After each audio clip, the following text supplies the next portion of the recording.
بارانی رحمتی رمضان، بارانی رحمتی رمضان، بارانی رحمتی رمضان، بارانی رحمتی رمضان.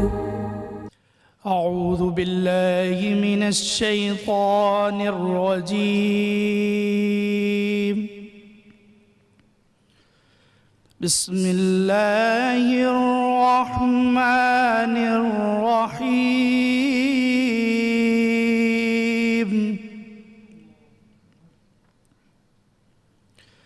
والشمس وضحاها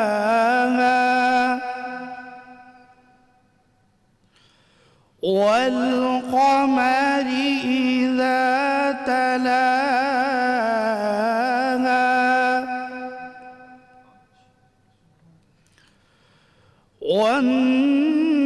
والنهار إذا جلاها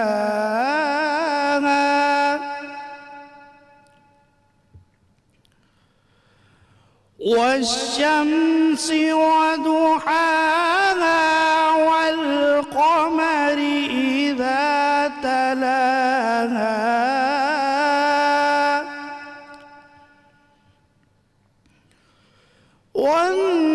والنهار إذا جلاها والليل إذا يغشاها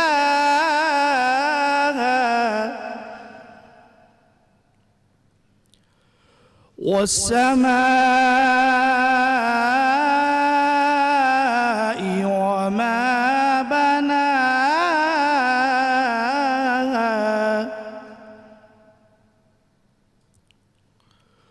والأرض وما طحاها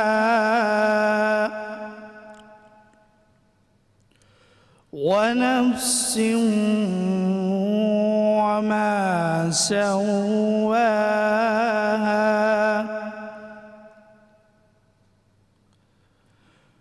والأرض وما طحاها ونفس وما سواها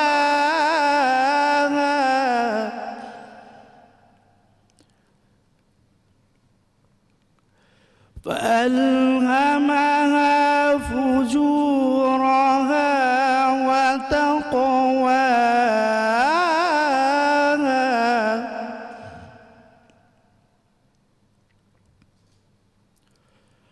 قد أفلح من زكاها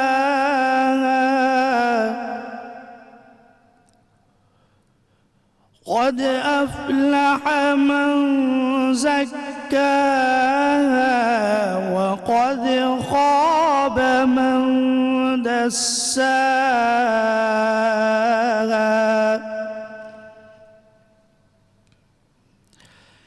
كذبت ثمود بطغواها إذ انبعث أشقاها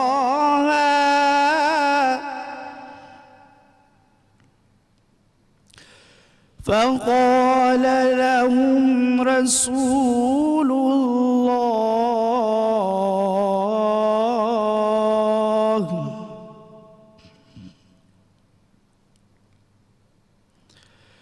فقال لهم رسول الله ناقة الله وسقياها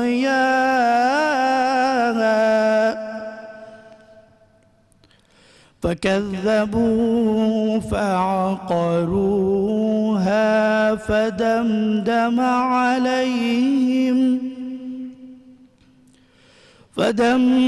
عليهم ربهم بذنبهم فسواها ولا يخاف عقباها. صدق الله العظيم. سبحان اللہ. اعوذ باللہ من الشیطان الرجیم، بسم اللہ الرحمن الرحیم۔ باران رحمت آج نیوز کی سحری ٹرانسمیشن میں ہوں آپ کا میزبان سید شہریار آسم۔ آج ہم پہلی سحری کی نشست میں موجود ہیں۔ ہم اپنے پروردگار کا جتنا شکر ادا کریں وہ کم ہے، کیونکہ اس بار پھر ہمیں رمضان المبارک کا مہینہ عطا فرمایا۔ یہ وہ مہینہ ہے جس میں اللہ تعالیٰ اپنی رحمت کے دروازے کھول دیتا ہے، اور ہم ایک نیکی کرتے ہیں تو ہمیں کئی نیکیوں کا ثواب ملتا ہے۔ اب یہ ہم پر ہے کہ ہم اس مہینے میں کتنی نیکیاں کرتے ہیں۔ ابھی ایک وبا نے پوری دنیا میں تباہی مچائی، وہیں پاکستان نے بھی اس وبا کی وجہ سے بہت سی پریشانیاں ہیں۔ اس مہینے میں ہم اپنے رب کو کس طرح راضی کر سکتے ہیں؟ ہمیں رمضان کا استقبال کیسے کرنا چاہیے؟ یہ آج کی نشست میں ہم جانیں گے۔ اپنے مہمانوں کا تعارف میں آپ کو کراؤں جو آج مہمان ہمارے ساتھ موجود ہیں۔ میرے پاس ان کے لیے الفاظ نہیں، پاکستان کے لیے، انسانیت کے لیے جتنی ان کی خدمات ہیں۔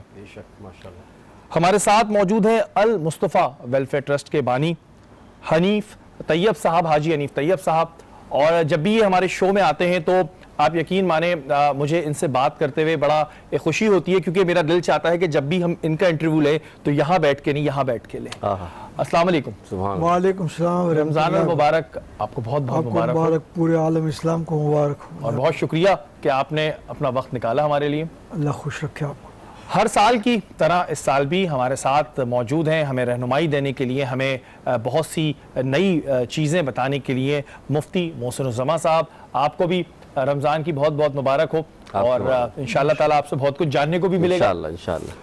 ہمارے ساتھ جو موجود ہیں وہ ہیں آج سید سمیع اللہ صاحب۔ بہت خوبصورت آواز ہے، ہر دفعہ ہماری نشست کا حصہ بنتے ہیں، اور آج حمد باری تعالیٰ پیش کریں گے۔ آپ سے درخواست کروں گا کہ پیش کیجیے۔ بہت شکریہ۔ ماشاءاللہ۔ اللہ اکبر، اللہ اکبر،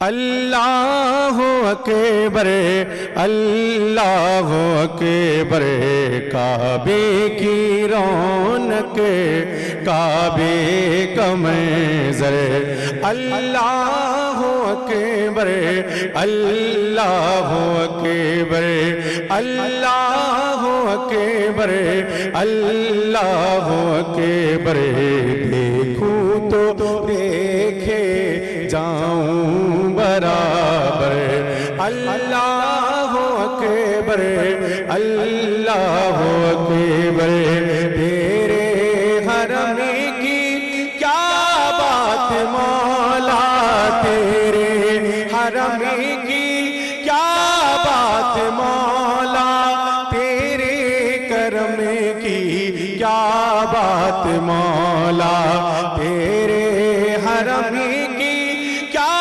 بات مولا، تیرے کرم کی کیا بات مولا، تا عمر کر دے آنا مقدر، تا عمر کر دے آنا مقدر، اللہ اکبر، اللہ اکبر، اللہ اکبر، اللہ اکبر، حیرت سے خود کو کبھی دیکھتا ہوں، اور دیکھتا ہوں کبھی میں حرم کو، حیرت سے خود کو کبھی دیکھتا ہوں، اور دیکھتا ہوں کبھی میں حرم کو، لایا کہاں مجھ کو میرا مقدر، لایا کہاں مجھ کو میرا مقدر، اللہ اکبر، اللہ اکبر، اللہ اکبر، اللہ اکبر، ہم دے خدا سے طریقے زبانیں، ہم دے خدا سے طریقے زبانیں، کانوں میں رس گھولتی ہے اذانیں، کانوں میں رس گھولتی ہے اذانیں، بس ایک صدا رہی ہے برابر، اللہ اکبر اللہ اکبر اللہ اکبر اللہ اکبر۔ یاد آ گئی جب اپنی خطائیں، یاد آ گئی جب اپنی خطائیں، اشکوں میں ڈھلنے لگی التجائیں، اشکوں میں ڈھلنے لگی التجائیں، رویا غلاف کعبہ پکڑ کر، رویا غلاف کعبہ پکڑ کر، اللہ اکبر اللہ اکبر اللہ اکبر اللہ اکبر۔ قطرے کو جیسے سمندر سمیٹے، مجھ کو مطاف اپنے اندر سمیٹے، جیسے سمیٹے آغوش مادر، اللہ اکبر اللہ اکبر اللہ اکبر اللہ اکبر۔ کعبے کی رونق دیکھو، کعبے کی رونق، کعبے کا منظر، اللہ اکبر اللہ اکبر۔ ماشاءاللہ، سبحان اللہ سبحان اللہ۔ سمیع بھائی، آپ ہر دفعہ آتے ہیں اور آپ کے لیے بہت ساری دعائیں اس نشست سے، اور آپ نے اس حمد باری تعالیٰ میں ایسے بہت سے الفاظ ادا کیے جب ہم سوچتے ہیں تو واقعی شرمندگی ہوتی ہے، ندامت ہوتی ہے۔ اللہ تعالیٰ آپ کو بہت خوشیاں دے۔ اور واقعی جب اپنی خطائیں ہم سوچتے ہیں تو پھر ہم یہ سوچتے ہیں کہ ہم کس منہ سے آگے مانگ رہے ہیں، لیکن ہمارا رب ہم سے اتنا پیار کرتا ہے کہ ہمیں معاف کر دیتا ہے۔ تو اس نشست سے بھی یہی دعا ہے کہ اللہ پاک جو غلطیاں ہم سے ہو گئی ہیں، ہم بہت خطا کار ہیں، بہت گناہ گار ہیں، لیکن اس وبا نے جہاں پر پوری دنیا کو لپیٹ میں لیا ہوا ہے، خدا را ہمیں اس چیز سے نکالیں۔ اور بس وہی بات ہے کہ خطائیں ہماری بہت ہیں، مانگنے کا طریقہ نہیں آتا، لیکن یہ ضرور دل کو اطمینان ہے کہ آپ ہم سے بہت پیار کرتے ہیں۔ محسن بھائی، آپ سے شروع کرنا چاہوں گا کہ رمضان المبارک کی برکتیں ہمیں کس طرح استقبال کرنا چاہیے، لیکن اس دفعہ کا جو رمضان ہے وہ تھوڑا ہمارے لیے اور اہم بھی ہے کیونکہ ایک وبا بھی چل رہی تھی۔ تو آپ کیا سمجھتے ہیں کہ استقبال رمضان اس دفعہ کیسے کرنا چاہیے؟ بسم اللہ الرحمن الرحیم۔ قال اللہ تعالی فی القرآن المجید یا ایھا الذین آمنوا کتب علیکم الصیام کما کتب علی الذین من قبلکم لعلکم تتقون۔ آمنت باللہ، صدق اللہ العظیم۔ سب سے پہلے تو آپ کو بھی رمضان کی مبارکباد، اور جتنے بھی یہاں ناظرین جو ہمیں دیکھ رہے ہیں انہیں مبارکباد، اور ہر سال کی طرح جس طرح آپ دین کی خدمت کے لیے پروگرام سجاتے ہیں، اللہ آپ کو اس خیر خیر میں اور حصہ لینے کی توفیق عطا فرمائے۔ اچھا، آپ نے جو بات کہی کہ بھئی یہ سال ہمیں کیسے گزارنا، خاص طور پر یہ مہینہ ہمیں کیسے گزارنا چاہیے، تو میں ایک جملہ کہوں گا، یہ ہمیں مہینہ عادت سمجھ کر نہیں، عبادت سمجھ کر گزارنا۔ سبحان اللہ۔ مراد یہ ہے کہ ہم ہر مہینے، ظاہر سی بات، ہر دن اٹھتے ہیں، بیٹھتے ہیں، کھاتے پھرتے ہیں، لیکن اللہ کا احسان نہیں ہے کہ کئی لوگ اس مہینے کو نہیں پا سکے، اس دنیا سے چلے گئے۔ اللہ نے یہ آپ کو مہینہ عطا کیا، تو اب اس مہینے کو جب آپ اس مہینے میں جو بھی فعل ادا کریں، عادت سمجھ کے نہ کریں، بلکہ ہر لمحے کو اپنے لیے ایک نعمت سمجھ کے کریں، کیونکہ اللہ تعالیٰ نے اس مہینے کی برکتیں آپ ویسے بھی جانتے ہیں کہ عام مہینہ نہیں ہے، یہ وہ مہینہ ہے کہ نفل کا ثواب سنت کے برابر، سنت کا ثواب فرضوں کے برابر، اور فرضوں کا ثواب 70 گنا زیادہ بڑھا دیا جاتا ہے۔ تو یہ بھی یاد رکھیے گا، وہ اللہ کے خاص بندے ہیں جنہیں یہ اللہ نے مہینہ دے دیا ہے، کہ تمہیں موقع دیا ہے میں نے کہ تم اس مہینے میں اپنی زندگی کو اور نیکیوں میں ڈھال لو، ثواب کما لو۔ تو اب میں یہی بات کہوں گا کہ اس مہینے کو آپ عادت سمجھ کے مت گزاریے، آپ اس کو عبادت سمجھ کے گزاریے، کیونکہ قرآن نے واضح فرمایا یا ایھا الذین آمنوا۔ اب آمنو کا جو لفظ آتا ہے وہ شیری بھائی آپ کے لیے بھی ہے, وہ ہمارے راہل بھائی کے لیے بھی ہے, یعنی جتنے بھی یہاں موجود ہیں سب کے لیے ہے. ایمان والوں سے اللہ خطاب فرما رہا ہے کہ تم پر روزے فرض کیے گئے جیسے پچھلی امتوں پہ فرض تھے. پچھلی امتوں پہ ہوتا یہ تھا کہ حضرت آدم سے لے کر حضرت عیسیٰ تک ہر نبی پر کسی نہ کسی طرح یہ عبادت کا جو پہلو تھا روزے کا یہ جاری رہا, لیکن امت مسلمہ کے لیے خاص تھا کہ اللہ نے ایک مہینہ عطا فرما دیا کہ جس میں تم پر یہ روزے فرض کیے گئے. کیوں کیے گئے؟ لعلکم تتقون, تم متقی بن جاؤ, پرہیزگار بن جاؤ, تم اللہ کے برگزیدہ بندے ہو جاؤ. پرہیزگاری سے ملتا کیا ہے؟ وَاعْلَمُوا أَنَّ اللَّهَ مَعَ الْمُتَّقِينَ, کہ جو پرہیزگار ہو جاتا ہے, تقوی والا ہو جاتا ہے, اللہ اس کے ساتھ ہو جاتا ہے. سبحان اللہ. اب سوچئے جب اللہ بندے کے ساتھ ہوگا تو پھر کسی چیز کی ڈر ہوگی, کسی چیز کا خوف ہوگا. اب آج آپ دیکھیں آج کیا حالات ہے. قرآن نے فرمایا وَلَنَبْلُوَنَّكُمْ بِشَيْءٍ مِّنَ الْخَوْفِ وَالْجُوعِ وَنَقْصٍ مِّنَ الْأَمْوَالِ وَالْأَنفُسِ وَالثَّمَرَاتِ وَبَشِّرِ الصَّابِرِينَ, کہ ہم تمہیں آزمائیں گے, کبھی خوف سے, کبھی بھوک سے, کبھی تمہیں آزمائیں گے تمہاری جان سے, کبھی تمہارے مال و متاع سے, کبھی تمہیں جو اللہ نے نعمتیں دی ہیں, پھل پھول دیے ان سے. کس لیے؟ کہ تم اللہ تعالیٰ کی آزمائش پہ پورا اترتے کہ نہیں اترتے ہو. آج کیا ہے, آج خوف بھی ہے, ہر طرف دیکھیں. بالکل. آج آپ دیکھیں بھوک, مثال کے طور پہ اگر 1 مہینے کا راشن جمع ہوتا تھا, لوگ 10 مہینے کا راشن جمع کر رہے ہیں. پڑوسی بیچارہ بھوکا پڑا ہے, اس کی پرواہ نہیں ہے, لیکن اپنے گھر میں 10 مہینے کا راشن ہونا چاہیے. پھر جو تمہیں مال و متاع دیا تھا, تمہیں پتا ہو کہ یہ تمہارا آج کسی کام نہیں آ رہا, تمہارے پاس بڑے ٹیکنالوجی ہو, بڑے تمہارے پاس نعمتیں ہوں, لیکن تم اللہ تعالیٰ کے سامنے بے بس ہو, کیونکہ اللہ رب العالمین ہے. بے شک جی, کامیابی ان کے لیے جو صبر کرنے والے. بے شک, اور ہم سب اس وقت بے بس ہیں. ہم کیا پوری دنیا بے بس ہے, بڑی بڑی سپر پاور بے بس ہیں.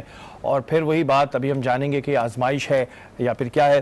حاجی صاحب آپ کی جانب آؤں گا, اور ماشاءاللہ جو آپ لوگوں کی خدمات ہیں وہ کسی سے ڈکی چھپی نہیں ہیں, لیکن میں جاننا چاہتا ہوں جو رمضان المبارک کا مہینہ ہوتا ہے اس میں المصطفیٰ ویلفیئر ٹرسٹ کس طرح کام کرتی ہے, کیا کرتی ہے؟ بسم اللہ الرحمن الرحیم, الصلاۃ والسلام علیکہ یا سیدی یا رسول اللہ. اللہ کی بارگاہ میں پہلے تو میں آپ کی طرح کہ یا اللہ ہم خطا کار ہیں, گناہ گار ہیں, سیاہ کار ہیں, بے شک, لیکن ہم تیری آزمائش کا مقابلہ نہیں کر سکتے. بالکل بے شک, ایسے ہی ہم ہر طرح سے تجھ سے رحمت کی بھیک مانگتے ہیں, اور یہ رحمت کے جو مہینہ ہے رمضان کا, اول رحمت اوسط مغفرت اور آخر اتق من النیران, پہلا عشرہ رحمت کا ہے, دوسرا مغفرت کا ہے, اور تیسرا جہنم سے آزادی کا ہے. تو ہم ان تمام مراحل میں سب سے پہلے اس وقت اس کورونا وائرس سے پوری دنیا کی نجات کے لیے دعا کر رہے ہیں. آمین آمین. دنیا میں لوگ اصل میں اپنی قوت پر بہت غرور کرنے لگے تھے. ان ایٹمی قوتوں کو بتا دیا گیا کہ تمہاری ساری ایٹمی صلاحیت اپنی جگہ ہے, لیکن تمہارا سارے جہاز کھڑے رہ جائیں گے, اللہ, کوئی موومنٹ نہیں رہے گی, سارے ہوٹل بند ہو جائیں گے. اور ایک ایسا وائرس جو آنکھ سے دیکھا نہیں جا سکتا, بہت ہائی پاورڈ مائکروسکوپ سے اس کو دیکھا جا سکتا ہے, وہ تمہارا کیا حشر کر دے گا. تو اس لیے تکبر کی بات نہ کرو. ایک نمرود کو مچھر نے ختم کر دیا تھا, بالکل, اور اب مچھر کی بہت چھوٹی قسط ہے یہ, ایک وائرس جو نظر نہیں آ سکتا آنکھ سے, وہ ختم کر دے. تو لیکن اس لیے ضرورت ہے کہ دنیا والے اپنے حساب سے کریں, لیکن ہم اس رمضان کے مہینے میں عبادت بھی کریں, جیسے حضرت نے فرمایا, عادت نہیں عبادت کریں, کار خیر بھی کریں, میں معافی کے طلبگار ہو جائیں. آپ نے المصطفیٰ ویلفیئر سوسائٹی کے بارے میں تذکرہ کیا, تو ہم الحمدللہ اللہ کا شکر ادا کرتے ہیں کہ یہ نبی کریم صلی اللہ تعالیٰ علیہ وسلم کے نام گرامی کی نسبت سے رکھی گئی. یہ 365 دن اور 24 گھنٹے اور ہفتے میں 7 دن یہ ایکٹیو رہتی ہے ماشاءاللہ. اور یہ پورے پاکستان میں کراچی اس کا ہیڈ آفس ہے. اور چائنا میں جب سے پھیلا تب سے ہم حکومت کو تھوڑا بیدار کرنے کی کوشش کر رہے ہیں. حکومت اگر بالکل پہلے مرحلے پر علماء سے میٹنگ کر لیتی تو کشیدگی پیدا ہونے سے پہلے ریزولوشن آرام سے ہو جاتا. سامان کا تقسیم کرنا یہ حکومتوں کے بس کا نہیں ہے, اور ظاہر مشکوک نگاہیں ایک دوسرے کی طرف اٹھتی رہتی ہیں. لیکن مثال کے طور پر اگر ایک ملک کو 800 ٹن چاول پاکستان میں تقسیم کرنے ہیں تو اپنی انکوائری کر کے چاول المصطفیٰ کے حوالے کرتے ہیں, اور المصطفیٰ جب تقسیم کرنے کے بعد ان کو بمے شناختی کارڈ کے ساری ڈیٹیل بھیجتے ہیں,